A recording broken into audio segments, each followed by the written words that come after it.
kasih Tuhan. Ini hatiku menyembah-Mu, tulus dan kagum padamu Yesus. Ini hatiku tak sempurna, perlu campur tangan-Mu di dalam hidupku. Hatiku mengasihi, hatiku mengasihi-Mu, hatiku mengasihi-Mu, hatiku ingin mengenal-Mu, ingin mengerti-Mu. Tuhan, Kau lihat isi hati ini, hati kami Tuhan. Hatiku mengasihi, kami mau terus mengasihi Engkau. Hatiku mengasihi, hatiku ingin mengenal-Mu, hatiku ingin mengerti-Mu, ingin mengerti-Mu. Tuhan, Kau lihat, Tuhan, Kau isi hati kami, isi hati. Mari lebih sungguh lagi katakan, hatiku mengasihi. Hati kami mau terus mengasihi-Mu Tuhan. Mengasihi-Mu hati kami, hatiku ingin mengenal-Mu, ingin mengerti-Mu. Tuhan, Kau lihat isi hatiku. Biar menjadi doa kami sore hari ini Tuhan. Kami ingin lebih lagi mengasihi-Mu. Kami ingin lebih lagi mengenal-Mu di dalam kehidupan kami Tuhan. Di tengah-tengah situasi keadaan hari-hari ini, yang mungkin menyebabkan hati kami mulai kering, yang mungkin menyebabkan setiap kami mulai jauh daripada-Mu. Sekalipun kami ada di tempat ini, mungkin hati kami sudah menjauh daripada-Mu Tuhan.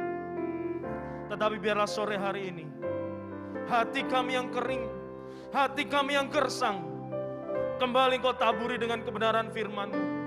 Sirami setiap kami kembali dengan kebenaran firman-Mu Tuhan. Sehingga kami semakin sungguh-sungguh lagi di hadapan-Mu. Di bulan terobosan ini Tuhan, kami percaya akan ada satu terobosan yang baru yang terjadi di dalam kehidupan kami. Dan kami percaya sebelum kami mengakhiri bulan Oktober, bulan breakthrough ini Tuhan, Engkau akan kerjakan itu di dalam kehidupan kami. Perlengkapi kami sore hari ini Tuhan. Berbicara Engkau bagi kami. Urapi setiap kami dari depan sampai ke belakang. Juga urapi hamba-Mu. Berikan hamba-Mu kata-kata yang sederhana. Supaya setiap kami boleh mengerti apa yang menjadi isi hati-Mu dalam hidup kami. Terpuji termulia nama-Mu Tuhan kekal selama-lamanya. Di dalam nama Tuhan Yesus kami berdoa. Sama-sama kita katakan amin. Puji nama Tuhan. Shalom. Apa kabar? Tetap luar biasa dan antusias. Amin. Coba kasih senyum dulu kanan kirinya sambil ngomong, engkau luar biasa sore hari ini. Sekalipun tetap pakai masker saudara, tapi tetap terlihat dari aura saudara. Amin.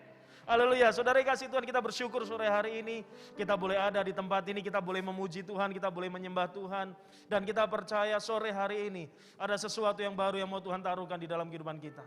Saudara kasih Tuhan, tidak terasa 2 tahun COVID-19 sudah ada bersama-sama dengan kita. Amin. 2 tahun saudara, tanpa terasa 2 tahun lebih. Kita ada di tengah-tengah situasi keadaan yang menyebabkan kita semakin, ya ada yang bilang, Tuhan keadaan kami tidak semakin baik, tapi ada yang juga yang bilang, Tuhan puji Tuhan dengan COVID-19 kami semakin baik. Baik secara ekonomi, baik secara kerohanian, bahkan kesehatan. Dan kita bersyukur kalau saudara sore hari ini bisa duduk bersama-sama di tempat ini, memuji menyembah Tuhan semua karena kebaikan Tuhan. Yang setuju katakan amin. Berikan tepuk tangan yang paling meriah buat Allah kita yang dahsyat. Haleluya. Nah saudara kasih Tuhan, seiring waktu berjalan, ketika COVID melanda, Sering sekali kita mengalami yang namanya kekeringan. Baik kering secara jasmani maupun kering secara rohani. Nah, sore hari ini kita mau belajar bersama-sama kekuatan di tengah-tengah kekeringan. Kenapa saudara kasih Tuhan? Mungkin selama ini saudara ada di tempat ini, beribadah bersama-sama di tempat ini. Atau mungkin saudara ada di rumah-rumah lewat channel YouTube. Saudara beribadah, tetapi hati saudara, pikiran saudara tidak fokus. Saudara di tempat ini, tapi ketika saudara lihat, WL-nya itu lagi. Atau mungkin saudara lihat, wah pembicaranya Pak Danang lagi. Saudara yang kasih Tuhan, mungkin saudara mulai, udahlah, biasa-biasa aja. Saudara yang kasih Tuhan, itu tandanya saudara sedang mengalami kekeringan secara rohani. Bahkan saudara mungkin datang ke tempat ini, duduk, diam, dengar firman, kemudian pulang tanpa mengalami satu perubahan. Tidak mendapatkan sesuatu, mendapatkan satu rema di dalam kehidupan saudara. Hati-hati. Saudara sedang mengalami yang namanya kekeringan rohani. Karena apa? Mungkin karena faktor kebiasaan. Sudah terbiasa selama 2 tahun. Ibadah secara online. Gak enak channelnya, pindah. Gak suka dengan pembicaranya, pindah. Gak suka dengan worship leadernya, cari dulu worship leader yang lain.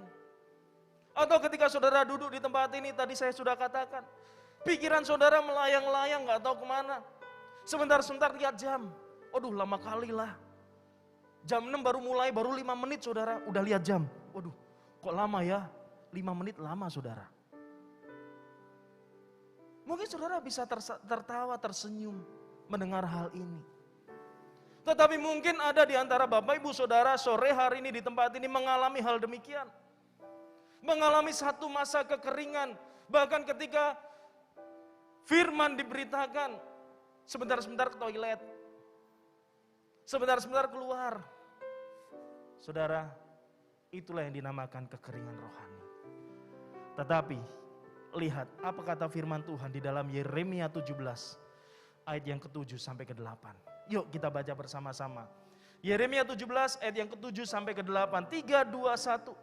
Diberkatilah yang menaruh harapannya pada Tuhan.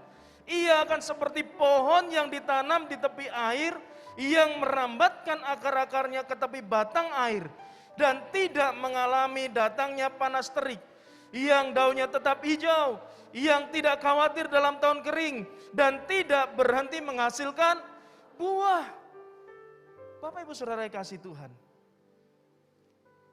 ketika kita dengar kata kekeringan, pasti yang muncul dalam benak kita, tanah yang retak-retak, pohon yang meranggas, pohon yang kering, layu. Bapak Ibu Saudara kasih Tuhan, sering sekali, tadi saya sudah katakan kita mengalami hal yang demikian. Tetapi firman Tuhan katakan, orang yang percaya, yang menaruh harapannya, akan diberkati, akan seperti pohon yang ditanam di tepi aliran sungai, yang akarnya terus merambat, yang akarnya terus tertanam, tertancap ke dalam, dan terus bertumbuh ke atas, berakar dan berbuah. Itulah keadaan orang-orang Kristen seharusnya hari-hari ini. Sekalipun kita mengalami masa kekeringan, bukan hanya kekeringan secara rohani, secara finansial, secara kesehatan, tapi kita tetap harus berharap kepada Tuhan. Yeremia tadi katakan, diberkati orang yang mengandalkan Tuhan dan menaruh harapnya kepada Tuhan. Sebab itu sore hari ini, ketika kita ada di tempat ini, tetap taruh pengharapan kita kepada Tuhan. Katakan kanan kiri saudara, taruh pengharapanmu di dalam Tuhan. Amin. Amin. Bapak Ibu Saudara kasih Tuhan, firman Tuhan selalu menggambarkan orang-orang Kristen, saudara dan saya, bukan seperti semak belukar, tetapi seperti pohon yang tertancap, yang berakar dan bertumbuh terus dan berbuah. Kemarin kan Gembala Rayon kita pernah katakan di dalam morning blessing, setiap kita wajib berakar ke bawah dan berbuah ke atas dan berbuah, dan buahnya itu buah yang manis. Bukan buah yang asam, apalagi buah yang pahit. Tanya dulu kanan kirinya, buahmu kira-kira asam, manis atau pahit? Atau nano-nano, kadang manis, kadang asam, kadang pahit. Saudara kasih Tuhan, kita harus tetap bertumbuh, berbuah dan buah kita manis. Sehingga setiap orang yang melihat kita, setiap orang yang dekat dengan kita merasa diberkati. Bukan ketika kita ada bersama-sama dengan satu kumpulan orang mulai menjauh dari kita. Saudara kasih Tuhan, taruh harapan kita kepada Tuhan. Berakar. Ketika kita berakar, artinya ketika kita seperti pohon yang mempunyai akar jauh ke dalam. Kita sedang menyerap air. Air yang menghidupkan diri kita. Ini berbicara tentang firman Tuhan. Air yang akan terus kita serap. Sari-sari makanan dan kekuatan dari Tuhan. Ketika kita tertanam. Berakar di dalamnya. Bapak Ibu Saudara kasih Tuhan. Gembala pembina kita mengajarkan. Seluruh jemaat Tuhan. Untuk mengandalkan Tuhan. Di dalam setiap kehidupannya. Mengandalkan Tuhan di dalam setiap kehidupan kita. Orang yang mengandalkan Tuhan adalah orang yang selalu mengikuti segala perintah yang diberikan tanpa ragu-ragu. Mengikuti segala perintah tanpa banyak bertanya. Tanpa berkata, apa untungnya buatku? Apa sih yang bisa aku dapatkan kalau aku ikuti perintah Tuhan? Tapi ketika gembala pembina katakan orang yang mengandalkan Tuhan adalah orang yang mengikuti segala perintah yang diberikan tanpa ragu, tanpa banyak bertanya, tanpa banyak bersungut-sungut, tanpa banyak menggerutu. Ketika dikatakan oleh gembala rayon kita, yuk doa puasa. Mulai nih, aduh doa puasa lagi. Sampai tanggal 28 saudara. Saya nggak mau nanya saudara yang sudah ikut puasa atau tidak, saya nggak tanya. Tapi kembali kepada diri kita masing-masing. Ketika kita diminta untuk ikut doa dan puasa, tiba-tiba langsung cacing yang ada di perut saudara mulai nyanyi. Langsung kruyuk-kruyuk saudara. Atau tiba-tiba saudara dengan dalih, aduh saya kan punya mah akut, mah kronis. Saudara, ternyata ketika kemarin di dalam suplemen Family Care, FC, ternyata ada banyak keuntungan ketika saudara berpuasa. Salah satunya menurunkan berat badan. Amin. Yang sudah overweight katakan amin. Saudara kasih Tuhan, saya juga nyadar, saya sudah overweight saudara. Sudah kelebihan sedikit. Ya. Dan ketika saya berpuasa, puji Tuhan, berat badan saya turun. Bukan berarti saya, biar saya bisa kurus, saya doa puasa deh. Bukan itu tujuannya. Tapi betul-betul kita mengikuti perintah Tuhan. Betul-betul kita tunduk kepada apa kata pemimpin rohani kita. Ketika ada seruan doa puasa raya, artinya serayon. Yuk berdoa dan berpuasa tanpa ragu-ragu, tanpa banyak bertanya. Itulah artinya kita mengandalkan Tuhan. Mengikuti perintah-perintahnya. Dan ketika kita mengandalkan Tuhan, artinya kita jadikan Tuhan sebagai satu-satunya yang kita inginkan di dalam kehidupan kita. Tidak ada kata mengandalkan diri kita sendiri.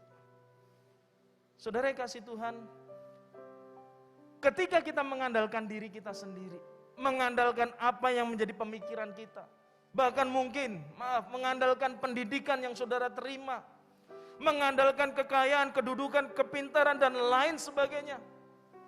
Alkitab mencatat, diberkati orang yang mengandalkan Tuhan, tetapi terkutuklah orang yang mengandalkan kekuatannya sendiri. Saudara pilih mana? Saudara mau diberkati atau yang sebaliknya? Jawaban ada di dalam hati Bapak Ibu Saudara semuanya. Bapak Ibu Saudara kasih Tuhan, kita harus sadar bahwa tanpa Tuhan kita tidak berdaya. Tanpa mengandalkan Tuhan kita bukan apa-apa. Dan sekarang bagaimana kita bisa mengandalkan Tuhan di dalam kehidupan kita hari-hari ini? Kalau dikatakan tadi diberkati orang yang mengandalkan Tuhan, yang menaruh harapannya kepada Tuhan, dia seperti pohon yang ditanam di tepi aliran air. Bagaimana kita bisa mengandalkan Tuhan hari-hari ini di tengah-tengah situasi yang mungkin tidak baik? Saya catat di sini Bapak Ibu Saudara kasih Tuhan, ada 3 hal. Yang pertama, mari percayakan sepenuhnya hidup kita kepada Tuhan.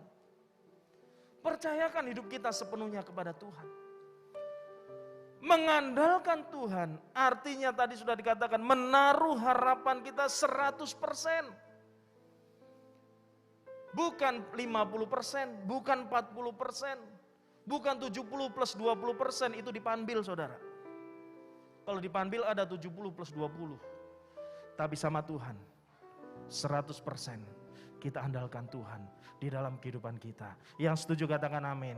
Yang setuju katakan amin. Yang setuju berikan tepuk tangan yang paling meriah buat Allah kita yang luar biasa. Sorakan haleluya. Andalkan Tuhan 100% di dalam kehidupan saudara. Bapak Ibu Saudara kasih Tuhan, kita tidak bisa mengandalkan diri kita sendiri. Hanya kita bisa mengandalkan Tuhan. Di Alkitab dicatat, di dalam Yohanes 4 ayat 46 sampai 53, nanti Bapak Ibu Saudara baca di rumah. Dicatat di situ, diceritakan di situ seorang perwira di Kapernaum. Anaknya sakit, bahkan hampir mati, dia pergi kepada Tuhan Yesus.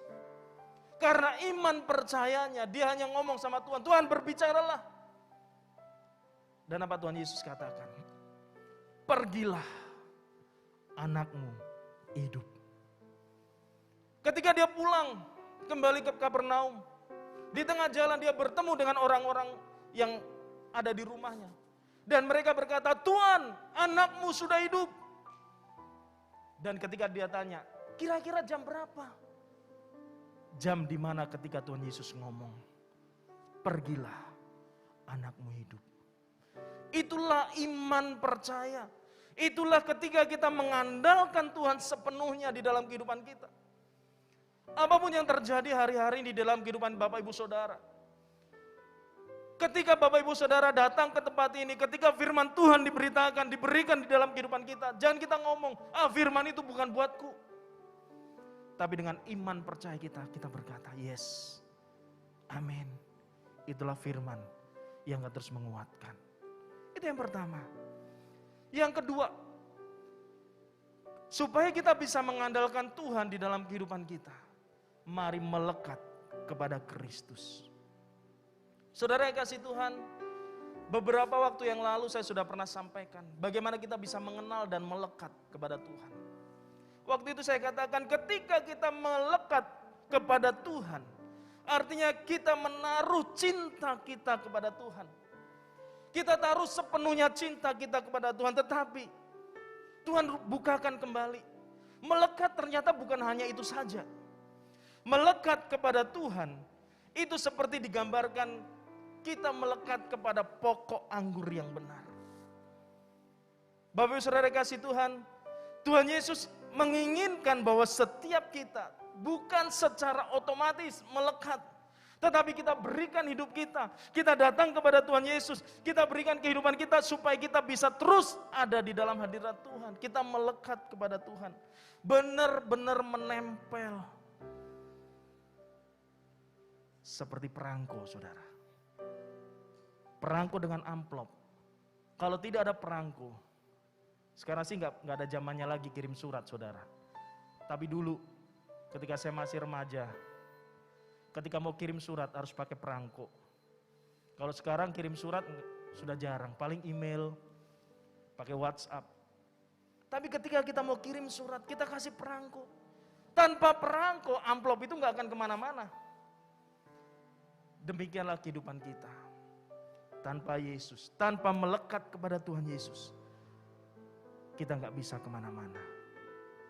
Kita harus melekat, bergaul karib, tertanam, terpaku, dan terpaut kepada Tuhan Yesus di sepanjang kehidupan kita. Kata melekat kepada Kristus dapat kita artikan seperti ini. Benar-benar menempel kepada Kristus sehingga tidak mudah lepas. Jadi artinya ketika saudara dan saya melekat kepada Kristus, mari kita tetap menempel kepada Kristus. Jangan lepaskan. Jangan lepaskan Yesus dalam hidup kita. Saya ingat ketika mama saya mau dipanggil Tuhan. Berulang-ulang kali saya ngomong sama mama saya. Karena dia selalu ngomong, saya mau pergi kepada Tuhan Yesus. Saya ngomong sama mama saya, Ma, kalau bukan Tuhan Yesus yang jemput, jangan mau. Tapi ketika Tuhan Yesus sudah jemput, pegang tangannya. Dan ngomong, Tuhan Yesus pegang saya, jangan lepaskan. Seperti itulah menempel. Terus pegang erat Tuhan Yesus. Jangan lepaskan apapun yang terjadi di dalam kehidupan saudara. Bapak saudara kasih Tuhan, Yohanes 15 ayat yang pertama berkata, Akulah pokok anggur yang benar, dan Bapakulah pengusahanya. Dan di ayat yang keempat dikatakan, tinggallah di dalam aku. Artinya apa? Melekat. Tinggal di dalam Tuhan Yesus dan aku di dalam kamu. Sama-sama kita nempel. Nggak akan mungkin satu melepaskan, satu pengen nempel. Berarti kejar-kejaran terus. Tapi biarlah kita sama-sama saling melekat kepada Tuhan Yesus. Dan yang ketiga, yang terakhir. Dikatakan, supaya kita bisa terus berharap kepada Tuhan. Tidak ada cara lain. Yang ketiga, bergaul intim dengan Tuhan.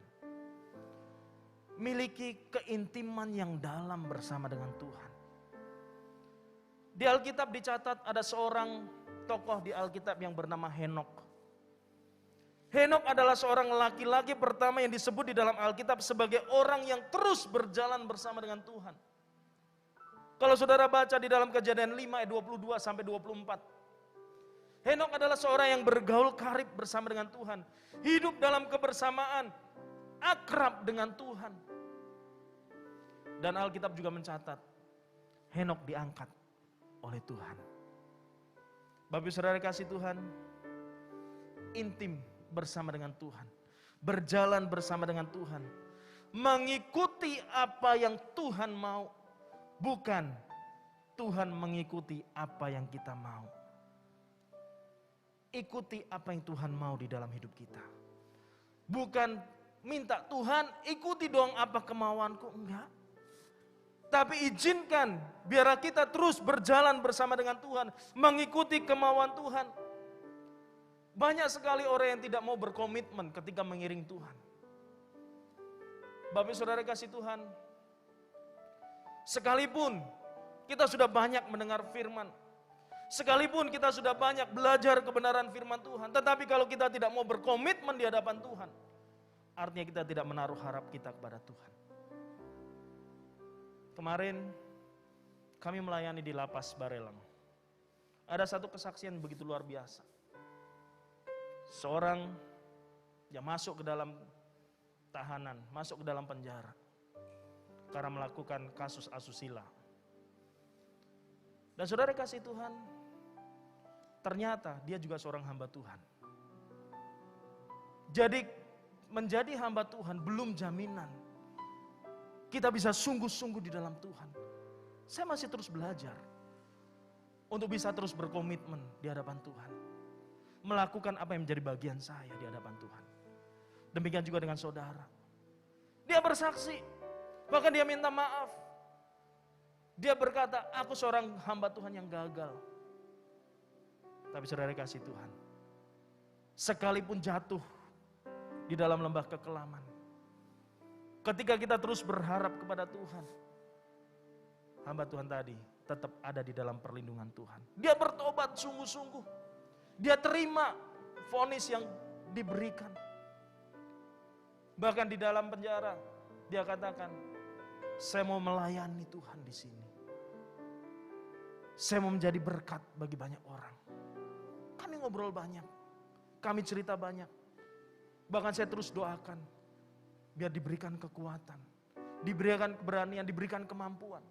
Bukan hal yang mudah untuk mengakui di hadapan orang banyak. Tetapi ketika dia berkomitmen, saya percaya Tuhan bukakan jalan. Demikian juga dengan Bapak Ibu Saudara yang ada di tempat ini. Yuk mari komitmen di hadapan Tuhan untuk tetap bergaul intim, karib bersama dengan Tuhan. Gimana caranya? Banyak hal yang sudah diberikan oleh wadah kita di tempat ini. Setiap pagi dari hari Senin sampai dengan hari Sabtu, kita ada morning blessing. Jam 5 pagi, 4:45 kita sudah on air lewat media Zoom maupun YouTube. Yuk mari gabung di dalamnya. Kalau Bapak Ibu Saudara nggak bisa misalnya, karena harus kerja pagi-pagi buta, harus pagi-pagi subuh harus keluar rumah. Masih ada siaran tundanya di YouTube. Ikutin dari situ. Artinya apa? Saudara berkomitmen untuk terus mencari Tuhan, mengikut Tuhan, mengikut apa yang Tuhan mau di dalam kehidupan kita. Karena banyak sekali kita bisa berdalih. Aduh jam 5 pagi ngantuk. Mungkin saudara ketika awal-awal ya memang mengantuk saudara. Tapi ketika itu menjadi habit, menjadi kebiasaan dalam hidup kita, itu menjadi sesuatu yang menyenangkan. Amin. Amin. Amin. Amin. Haleluya. Saudara kasih Tuhan, ketika kita berjalan bersama dengan Tuhan, bukan berarti tidak ada tantangan, bukan berarti tidak ada godaan. Sesekali Tuhan izinkan kita ada di persimpangan jalan, mau ke kanan atau ke kiri. Ketika kita lihat jalan ke kanan, sepertinya jalan itu bagus, sepertinya jalan itu mulus, tapi ujung-ujungnya maut. Tapi ketika kita lihat jalan yang ke kiri, jalannya berbatu, berkelok, dan banyak duri di sana. Tapi ketika kita jalan bersama dengan Tuhan Yesus, kita sampai kepada tujuan, destiny yang Tuhan berikan di dalam kehidupan kita. Sebab itu Bapak Ibu Saudara kasih Tuhan, ketika kita ingin memiliki kekuatan baru sepanjang hari, di tengah-tengah situasi masa-masa kekeringan hari-hari ini, ada 3 hal yang Tuhan mau di dalam kehidupan kita. Yang pertama tadi dikatakan, percaya sepenuhnya kepada Tuhan Yesus. Yang kedua, mari tetap melekat kepada Tuhan. Dan yang ketiga, bergaul intim dengan Tuhan. Amin. Biar firman Tuhan malam hari ini terus membukakan hati kita di hadapan Tuhan. Mari kita tundukkan kepala. Ini hati kami Tuhan. Kami menyembah-Mu. Ini hatiku menyembah-Mu, tulus dan kagum padamu Yesus. Ini hatiku tak sempurna, perlu campur tangan-Mu dalam hidup. Hatiku mengasihi-Mu, hatiku mengasihi-Mu, hatiku ingin mengenal-Mu, ingin mengerti-Mu. Tuhan, Kau lihat isi hati kami. Tuhan, hatiku mengasihi-Mu, hatiku mengasihi-Mu, hatiku ingin mengenal-Mu, ingin mengerti-Mu. Tuhan, Kau lihat isi hati. Mari saudara sendiri katakan, hatiku mengasihi-Mu,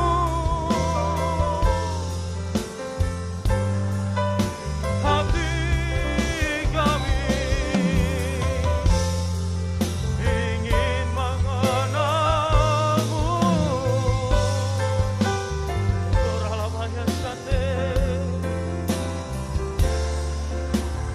isi hatiku.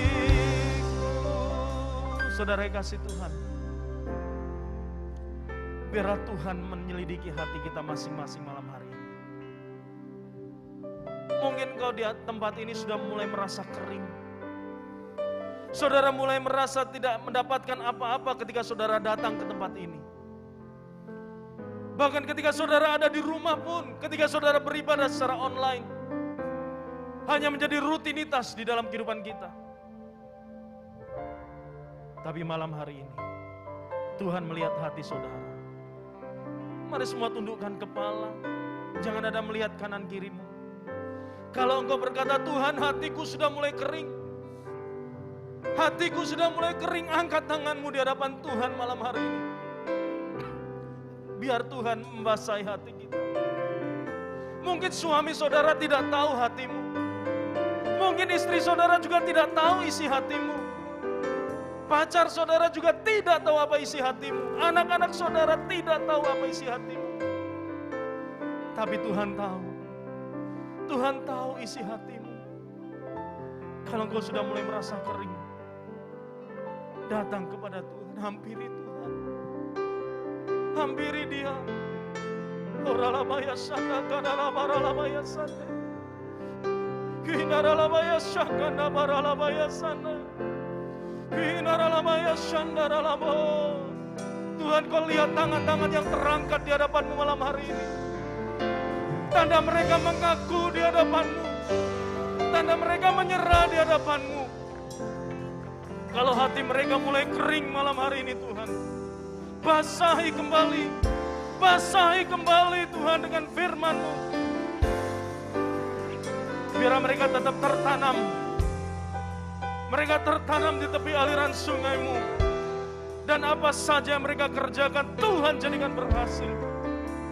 Oralamaya shanda kararamo. Mari sama-sama bangkit berdiri di hadapan Tuhan.